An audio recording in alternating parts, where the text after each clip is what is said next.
कलौजिया है, मेरा ग्राम जयपुरा ग्राम सभा है कैनवा के पास, और मेरे क्लास 10th में 95% आए थे। विद्यालय बिहार के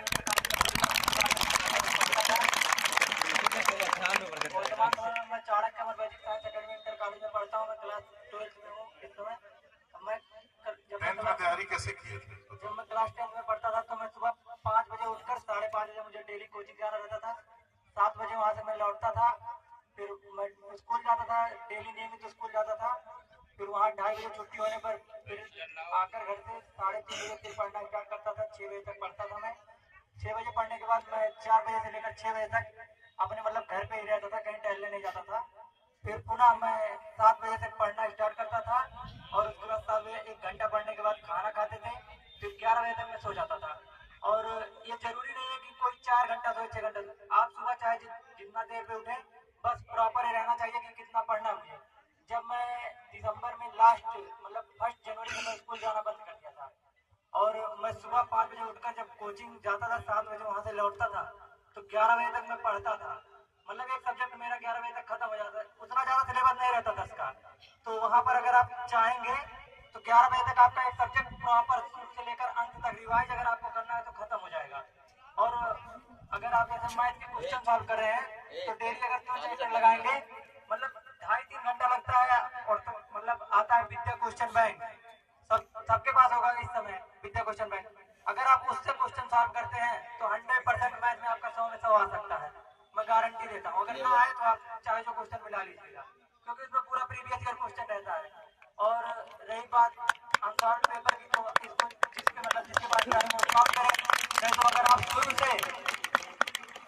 शुरू से पढ़ाई स्कूल में पहले दिन से जो पढ़ाई स्टार्ट होती है, अगर आप उसे पढ़ते हैं, कहीं पर आपको पढ़ने की कोई जरूरत नहीं है, अगर आपके विद्यालय में उस लायक पढ़ाया जाता है तो।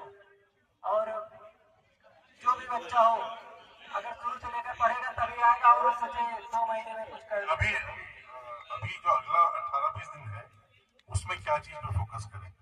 तो 18-20 दिन में जितनी बार आप रिवाइज कर सकते हैं उतनी बार रिवाइज कीजिए। और क्वेश्चन तो ये भी देखते रहिए कि क्वेश्चन किस तरीके से पूछा गया। आपको आंसर नहीं आ रहा है, जरूरी नहीं है आंसर आप तुरंत बता दें वहीं पर।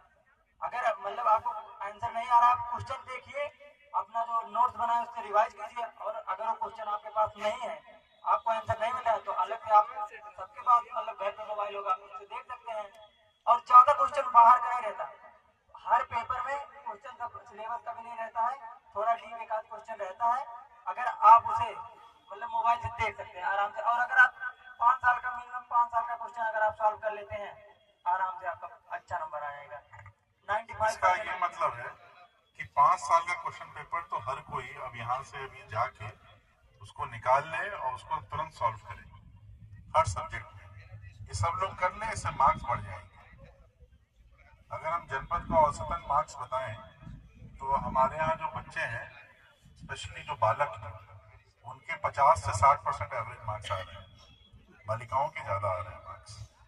तो बालकों को ये जरूरी है कि एटलीस्ट 5 साल के जो पेपर्स हैं पुराने, वो सब रिवाइज कर लें।